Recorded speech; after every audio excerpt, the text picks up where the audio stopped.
to. Unang siko. Ikaw po kayo with 1896. Very good.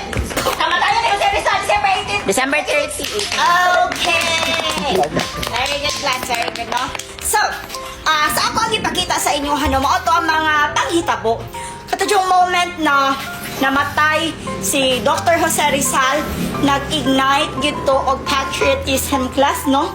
Naghatag to og confidence, no? Naghatag to og drive sa mga Pilipino na mo sukol na gyud para sa ato ang kalayaan. Very good, no? So kung ato galing sa sihon sa kanta, no? Ang mamatay ng dahil sa'yo. Okay, anyone from the group? Ano ba ang ibig sabihin ng linyang ito? Okay, Jason. Juan, ma'am, ka na murag, ikaw ang napasanginlan, ma'am, ba na ikaw ang napatay. Mauna, kay wala man naminaw. Kuan taon niya? Okay. Ang mamatay ng dahil sa'yo, Jesseline. Ang mamatay ng dahil sa'yo, ma'am. Ibig sabihin po nito ay kabayanihan ng mga Pilipino na isinakripisyo ang kanilang buhay para sa kalayaan ng ating bansang Pilipinas. Huwag lang tayo puro salita.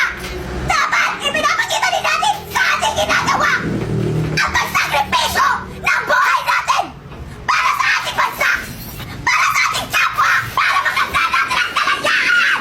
Very good, Jesseline. 10 class for Jesseline.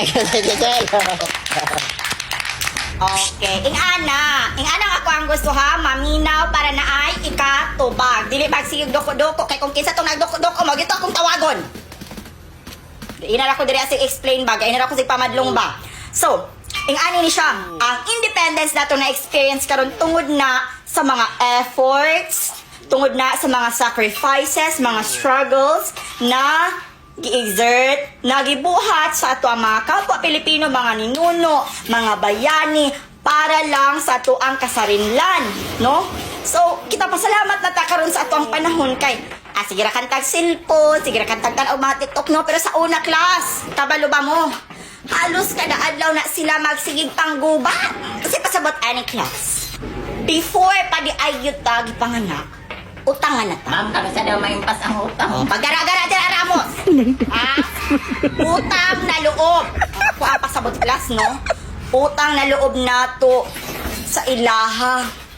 Ako kayo utang kabubuton sa ilaha sa ato ang kinabuhi karon kay og wala pa sila nagsakripisyo sa ilang kinabuhi class.